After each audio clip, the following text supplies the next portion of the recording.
24 மணி நேரத்தில் 12 மணி நேரம் power cut மாநிலமாக இருந்த தமிழ்நாட்டை பவர்ஃபுல் மாநிலமாக்கியது யார்? தமிழக மக்கள் மறந்து இருக்க மாட்டார்கள். தமிழ்நாட்டில் பவர் கட் நிறைந்து இருந்தது. விவசாயிகள் தங்களுடைய வயல்வெளிகளில் பம்ப் செட் அருகே பாயை போட்டு தூங்கிக் கொண்டிருந்தார்கள். கரண்ட் எப்போது வரும், தண்ணீர் பாய்ச்சலாம் என்று அங்கே படுத்து உறங்கிக் கொண்டிருப்பார்கள். பகல் நேரிலும் அதே கதிதான். பெரும்பாலான நேரம் அவர்கள் பொழுது வயல்வெளியிலே கழிந்தது.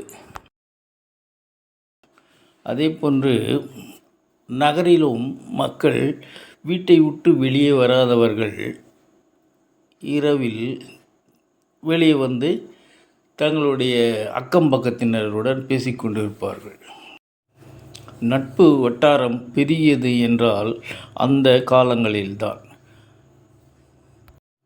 கிராமங்களில்தான் மக்கள் நிலா வெளிச்சத்தில் இரவில்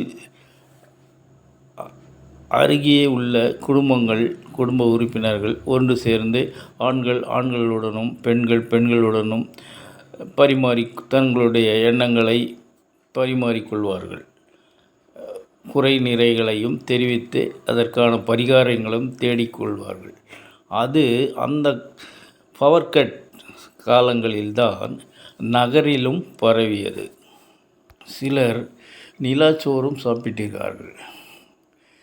வேறு எப்போதும் வெளியே வராத மக்கள் அந்த நேரங்களில், இரவு நேரங்களில் அக்கம் பக்கத்தினருடன் நட்பும் உரையாடலும் அதிகமாக இருந்த காலம் அது.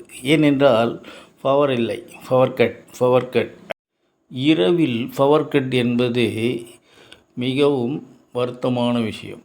தூக்கம் பெரியவர்கள் முதல் சிறியவர்கள் வரை உறக்கம் இல்லாமல் அவதிப்படுவார்கள். காலையில் வேலைக்கு செல்லும் ஆண்களும் சரி, பெண்களும் சரி, பள்ளிக்கு செல்லும் மாணவர்களும் சரி, படிக்க முடியாது, நேரத்தோடு தூங்கினால்தான் காலையில் எழுந்திருக்க முடியும். இவ்வளவு பிரச்சனைகளை உள்ளடக்கிய காலத்தில் மிகவும் வேதனைப்பட்ட மக்கள் இருந்தார்கள். என்ன செய்வது? தேர்தல் வந்தது. அப்போது தேர்தல் பிரச்சாரத்தில் புரட்சித் தலைவி அவர்கள் கூறினார்கள், இந்த பவர் கட் மாநிலத்தை பவர்ஃபுல் மாநிலமாக மாற்றி காட்டுவேன், அதனால் எனக்கு வாக்களியுங்கள் என்றார். அதே போன்று மக்கள் வாக்களித்தார்கள். தமிழ்நாட்டின் பவர்ஃபுல் முதலமைச்சரானார்.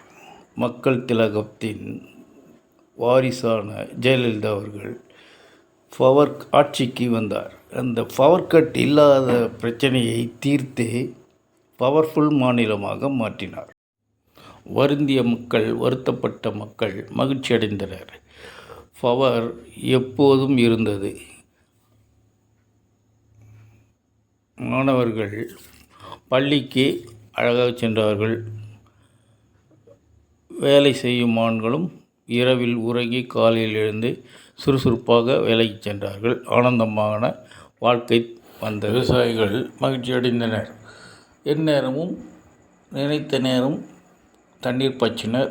விளைச்சல் சாகுபடி அதிகமான சந்தோஷப்பட்டார்கள் விவசாயிகள். அதன் தொடர்ச்சியாக நெய்வேலி லிக்னைட் கார்ப்பரேஷன் ஷேர்கள் தனியாருக்கு விற்கப் போவதாக செய்திகள் வந்தது. இது மத்திய அரசின் நிறுவனம் என்பதால் அந்த ஷேர்கள் தனியாருக்கு விற்கக்கூடாது என்று ஜெயலலிதா முடிவெடுத்தார். அந்த ஷேர்கள் தமிழ்நாடு அரசே வாங்கி கொள்ளும் என்று அறிவித்தார். அதற்கான ஏற்பாடுகளை செய்தார். அதே போன்று அதனுடைய ஷரத்தும் வைத்தார்.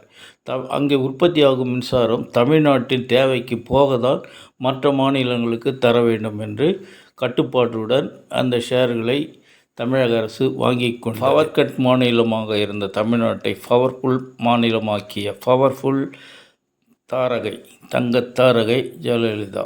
மக்கள் மறந்திருக்க மாட்டார்கள் என்று நம்புகிறேன்.